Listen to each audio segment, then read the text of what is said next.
Hello.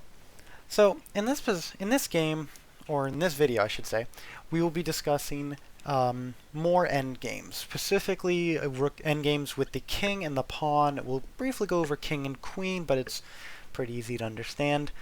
And then we will also go over the rule of the square. Sorry about that. Sorry about that again, Jesus. Now, in these endgames, you want to use your king to move up the board and block the black king in this position, your white, to move from capturing your pawn. If you lose your pawn, it's a draw by insufficient material. Now, hopefully this video will let you know how to win these positions when you're just a pawn up in this endgame. It'll also teach you how to draw these positions. Now, if the position's like this, assuming the person doesn't make any mistakes, you should be perfectly fine. Now, let's go with what you need to do. King moves up. Your move, so king moves up. You want to move up the board and take away square. And like in every endgame, you want to take away squares from the other king. You want to make him feel boxed in and cramped, but still give him a breathing hold so that you don't stalemate. So, king moves down. You move up. Now king moves over. And now you get this opposition. Now, in this endgame, when you're the pawn up, you want this opposition, but you want it to be the other side to move. So you want it to be their move. But you see, it's your move in this position. So how do we do that? Well, to do that, you actually have to kind of think for a second and understand that black only has the king. So every move black makes must be with the king. Sounds obvious, right? Whereas you have the king and the pawn. So you can make moves with either. Now, you can maintain this opposition and give black the move by just pushing your pawn up one square. And now, black to move. He moves black to move, and whichever way he moves, because he wants to try and stay as far up the board as possible, you move up, you move diagonally up the opposite way. So if he moves here, you move up here. And if he moves here, you move up here. And now again, he wants to go back. He goes back.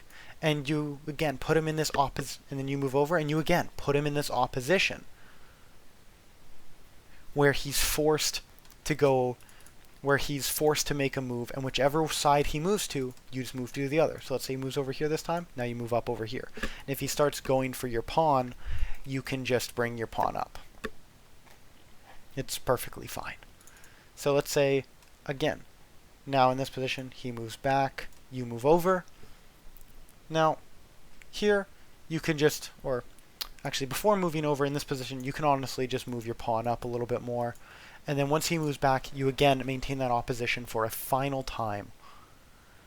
And now whichever way he moves, you move your king diagonal up again.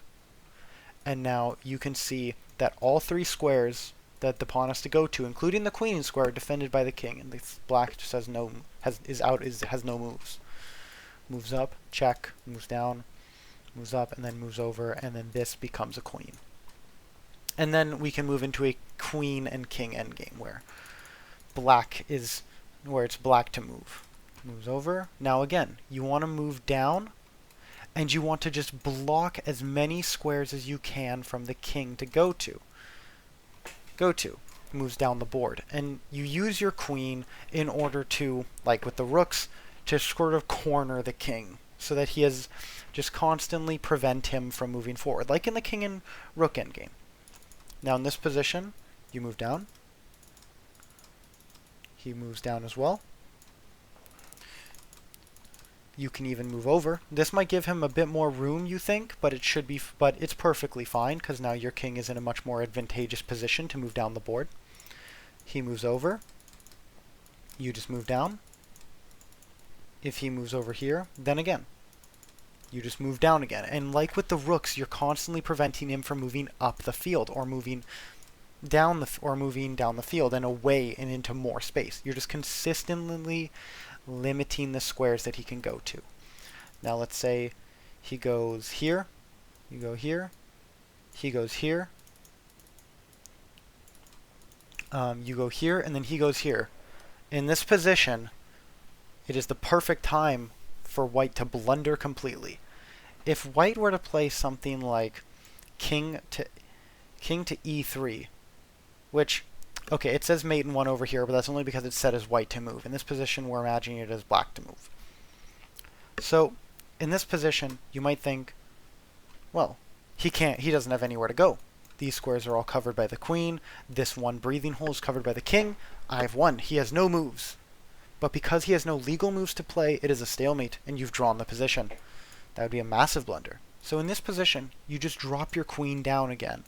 And again, you're just blocking off more squares. And then, like in the rook endgame, you just try and gain as much space as you can from it. And you can even kind of toy with him in this situation, where if he moves over here, again, just checkmate. Because the queen attacks the king, blocks off all the squares he can go to, and is defended by your king. And you want this position.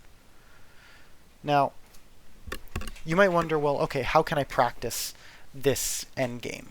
Well, what you do is you just go to chess.com, you go to the analysis tool, which is under Learn.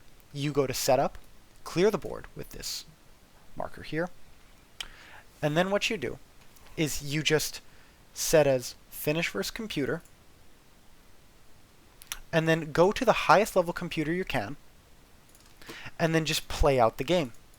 And you can just consistently keep doing this until you get it right. We'll go on to the next endgame. In this position, as you can see, the computer has evaluated this as a perfect draw, which it is, because there's nothing white can do in this position, because he can't get his king up in order to block off this king and maintain that opposition, like we mentioned in the previous endgame. But let's start. It's white to move. White moves up, and then black moves up. And now white moves over, and honestly, black can move back. Now you move up, black moves over, you move the pawn up, and black moves back. So you think, okay, I'm moving up the board, right? This is a win. But now after you move here, where's black going to go? Black's only breathing rooms are these two squares, and you might think, oh, well, I'll just do what I did in the last what I was doing all the whole time, and just push my pawn up. Well, then he goes here. And he wouldn't want to go here. This would lead to an immediate queen. But he just goes over, and now, as you can see, these squares are all covered by your king.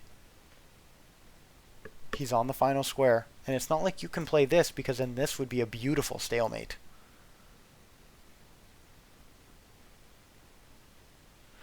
So, when we go back, when we see this position, when we see that the pawn is behind, when the king is behind the pawn, and it's white to move, then it's over. We can even go to see black to move, and it's also perfectly over.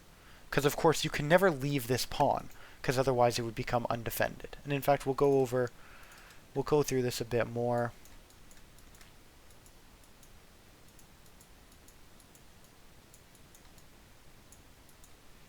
And then let's say he goes here in this position. Or let's say you're thinking, okay, well, I'll just wait for him to move away. I'll go over here. Well, then he just goes here. Now I have to go back. And then he just goes back. And now, even if you go up, he still has this move. It's perfectly fine. Because now you can't ever move up the pawn. Of course, the pawn doesn't just get disappeared randomly. But you can never move up the pawn. It says mate in 10 because it's assuming white to move. Disregard what the AI is saying right now. In fact, we'll go over and see. Black to move, and it's a perfect stalemate. There's no way you can win. So when the pawn's set up like this and black can maintain opposition, then it's always a stalemate. And it's a draw. And you might as well just throw out the draw offer, and if they don't want to draw it out, well, then show them that it's drawn out. But it also gives you some hope, because you'll know that as black in this position, you've got the draw. And now you know that at the end, you can just put your pawn, you just have to make sure that you can put your pawn or put your king behind in this position, and there's nothing for black to do, or for white to do. Now, the next one we'll go over is a bit of a simpler rule, and this is called the rule of the square. So when you're pushing your pawn up the board and you're wondering, can it reach? Okay, 1, 2, 3, 4 moves. But does he have all the moves? 1, 2. I don't know. That's too much calculating, drawing all these arrows and thinking, okay, well that's 5 arrows, but is that, can he get there in time to stop the queen, stop the promotion? In this position, we're just going to assume the king doesn't move. For the next 2 positions, actually, we'll assume the king doesn't move. So what you do is you make a very simple idea of you just draw a square. The square is 1, 2, 3, 4, 5. 1, 2, 3, 4, 5, and it's the pawn plus the amount of squares that he has until the queening. So if he was here, then it would be this.